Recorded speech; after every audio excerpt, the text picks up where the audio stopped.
Hello बच्चों, how are you. I hope कि आप सभी लोग बहुत शानदार होंगे। और आज मैं पहला वीडियो लेकर के आ रहा हूं फिजिक्स का, और जिसमें हम लोग बात करेंगे आप लोगों का जो बर्डन होता है ना बहुत बड़ा सा, कि सर इतना सारा कैसे याद करेंगे, फिजिक्स में तो इतनी इतनी सारी चीज़ें होती हैं, कैसे याद करेंगे। तो मैं फिजिक्सकल हैक्स के तौर पे एक छोटे से ट्रिक के रूप में आपको इस वीडियो को प्रस्तुत कर रहा हूं आपके सामने, और आशा करता हूं कि आपको ये चीज़ें बहुत पसंद आएंगी, क्योंकि इसमें मैं आपको वो छोटे छोटे तरीके बताऊंगा जिसके थ्रू आप पूरे के पूरे चैप्टर्स को कंपाइल करके बड़े ही छोटे फिगर के तौर पे याद रख पाओगे, और फिर उसके बाद उसी तौर से आगे बढ़ते हुए उसको अप्लाई कर पाओगे। तो चलिए शुरू करते हैं इस वीडियो को। इससे पहले कि आप भी इस वीडियो को देखना आगे शुरू करो, आप इसको लाइक कर दो अभी से ही, नहीं तो फिर आगे वीडियो को देखते देखते आपको लाइक करना ही पड़ेगा। खैर चलो चल के शुरू करते हैं। तो जैसे कि हम लोग इलेक्ट्रोस्टैटिक्स में पता है, हम लोग एक पॉइंट चार्जेस की अलग अलग प्रॉपर्टीज के बारे में पढ़ते हैं। तो हमें पता है सबसे पहला पॉइंट हम लोग क्या पढ़ते हैं, सबसे पहले हम लोग पढ़ते हैं चार्ज के बारे में। ठीक है, किसके बारे में पढ़ते हैं, चार्ज के बारे में पढ़ते हैं। फिर चार्ज को पढ़ने के बाद फिर हम पढ़ते हैं कूलॉम्स लॉ के बारे में।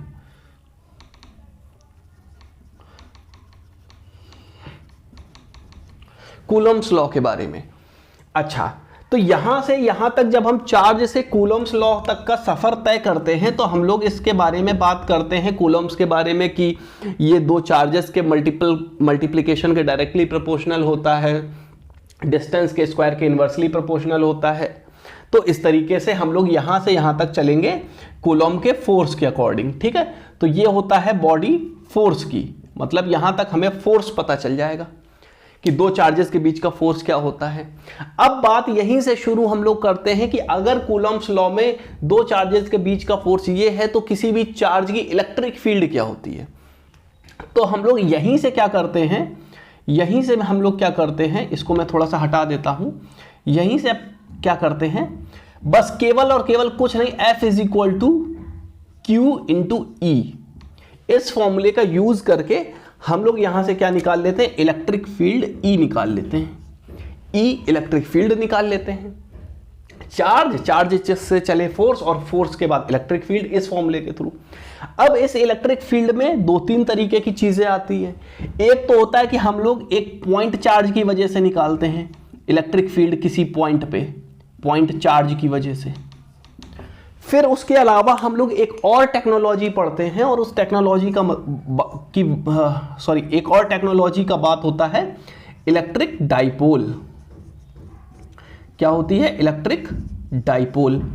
अब हम इलेक्ट्रिक डाइपोल के बारे में पढ़ते हैं जब हम लोग दो चार्जेस का एक पूरा का पूरा सिस्टम बना लेते हैं, और तब उसकी वजह से दो तरीके की इलेक्ट्रिक फील्ड पढ़ते हैं। एक पढ़ते हैं एक्सियल पे और एक पढ़ते हैं इक्वेटोरियल पे।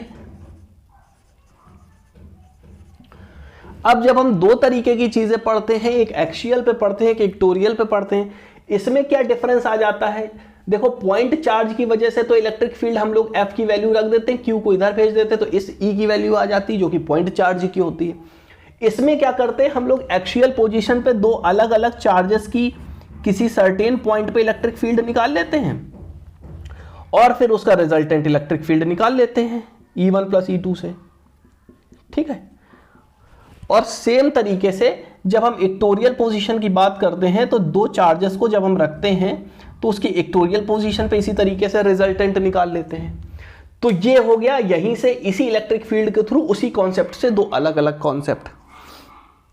फिर इसके बाद हम लोग जो अगली चीज पढ़ते हैं, वो इसी इलेक्ट्रिक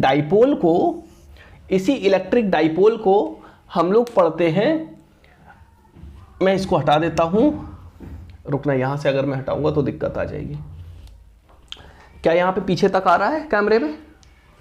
तो यहां से जब हम लोग इलेक्ट्रिक डाइपोल को यहां से पढ़ते हैं, और यहां पे हम लोग इलेक्ट्रिक डाइपोल को रख देते हैं किसी यूनिफॉर्म इलेक्ट्रिक फील्ड में, और फिर उसके बाद हम लोग पता करते हैं कि अगर हम इसको यूनिफॉर्म इलेक्ट्रिक फील्ड पे किसी एंगल से रख दें, तो फिर ये किस तरीके से घूमेगा, है ना, किस तरीके से मूव करेगा, रोटेट करेगा। और तब हम लोग निकालते हैं टाउ बराबर PE साइन थीटा, टाउ बराबर PE साइन थीटा। तो ये तो पूरा का पूरा एक सिस्टम हो गया कि किस तरीके से हम लोग चीज़ों को याद रखते हैं, किस तरीके से किस किस कॉन्सेप्ट को बेस मान करके, और हम लोग बस उसी के थ्रू फॉर्मूला डिराइव करते जाते हैं। सबसे पहले चार्ज पढ़ते हैं, चार्ज से फोर्स निकालते हैं, फोर्स से इलेक्ट्रिक फील्ड निकालते हैं। इलेक्ट्रिक फील्ड की दो ब्रांचेस होती हैं, इलेक्ट्रिक डाइपोल से उससे एक्सियल और इक्वेटोरियल पोजीशन पे निकाल लेते हैं। फिर उसी डाइपोल को उठा करके किसी यूनिफॉर्म इलेक्ट्रिक फील्ड पे रख देते हैं तो उसका टॉर्क निकाल लेते हैं बस, और इसी में हमारा पहला टॉपिक खत्म हो जाता है। अब इसमें कुछ इंटरेस्टिंग से फैक्ट्स होते हैं जिसके बारे में हमें बड़ा ध्यान से पढ़ना होता है। उस इंटरेस्टिंग फैक्ट को हम लोग कैसे याद रखते हैं भाई, जब तक मैं बिगाड़ रहा हूं तब तक जल्दी से इस पूरे के पूरे वीडियो को लाइक कर दीजिए और अपने दोस्तों के पास भेज दीजिए। भाई बड़ा काम का वीडियो है आपका, आपको तुरंत एक ही झटके में एक ही वीडियो में सारी चीजें पता चल जाएंगी, क्या क्या करना है, कैसे कैसे करना है, बस बात खत्म। अब जैसे कि फोर्स होता है, फोर्स के बारे में हम लोग जैसे कि बात करते हैं कि कूलॉम का फोर्स होता है K Q1 upon R square. अब मैं इस K को हटा करके इसकी जगह पे लिख दे रहा हूं, इस K की जगह पे मैं हटा करके लिख दे रहा हूं 1/4πε0। इससे होगा क्या कि ये तो हम लोग जब बात करते हैं तो बात करते हैं कि इसको हम लोग रख देते हैं एक स्पेस में या वैक्यूम में, ठीक है। और जब हम इसी को किसी एक सर्टेन मीडियम में रखते हैं तो हम लोग बोलते हैं कि 1/4πε0 K Q1 upon R square, ठीक है। अब ध्यान से देखो कि ये पूरी की पूरी जो वैल्यू हमें दिखाई दे रही है, ये पूरी की पूरी जो वैल्यू हमें दिखाई दे रही है, ये तो पूरी की पूरी इस F के बराबर है। अगर मैं इसको F1 बोलूं, इसको F2 बोल दूं तो F2 बराबर आ जाएगा F1 अपॉन K। यहां तक तो सबको बात पता होती है, लेकिन जो बात पता नहीं होती वो ये होती है कि जो फोर्स F2 है वो F1 से 1/K टाइम्स कम है। इसका मतलब ये होता है कि अगर हम स्पेस से किसी भी चार्ज को किसी दूसरे मीडियम में रख देंगे तो उसका जो फोर्स है वो डाइलेक्ट्रिक कांस्टेंट K से 1/K टाइम्स कम हो जाएगा। तो इसका मतलब यह है कि अगर हम लोग स्पेस से कोई भी चार्ज सिस्टम उठा करके कहीं और रखते हैं तो उसका फोर्स, उनके बीच में लगने वाला फोर्स कम हो जाता है। सेम तरीके से अगर हम इलेक्ट्रिक फील्ड को भी रखेंगे तो वो भी कम हो जाएगी। तो जब हम लोग कैपेसिटर की बात करते हैं और कैपेसिटर में ये बोलते हैं कि अगर हम लोग किसी भी डाइपोल को किसी सर्टेन मीडियम में रख देंगे तो उसकी कैपेसिटेंस इतने टाइम बढ़ जाएगी, या फिर अगर हम कोई भी डाइलेक्ट्रिक उस कैपेसिटर्स के बीच में डाल देंगे तो उसकी कैपेसिटेंस K टाइम्स बढ़ जाती है। वो इसीलिए क्योंकि जैसे ही फोर्स यहाँ पे कम होता है वैसे इलेक्ट्रिक फील्ड भी कम होती है, और इलेक्ट्रिक फील्ड अगर कम होती है तो पोटेंशियल कम होता है, और पोटेंशियल कम होता है तो कैपेसिटेंस बढ़ जाती है। अभी हम लोग सीरीज बाय सीरीज इसको करेंगे और देखेंगे कि कैसे एक ही पॉइंट से कनेक्ट करते हुए हम पूरी की पूरी फिजिक्स को चले जाते हैं। जैसे मैंने चार्ज से शुरू किया, उसको कनेक्ट किया फोर्स से, फोर्स के बाद उसको कनेक्ट किया इलेक्ट्रिक फील्ड से, इलेक्ट्रिक फील्ड से मैंने उसकी दो ब्रांचेस निकाली, एक्सियल और इक्वेटोरियल, और फिर उसी डाइपोल को उठा करके मैंने रख दिया टॉर्क में। तो ये हमारा फिजिक्स कॉन्सेप्ट का सीरीज 1 का पहला वीडियो है, और इसमें मैंने यहाँ पे सिर्फ और सिर्फ इलेक्ट्रिक डाइपोल तक की बात की है।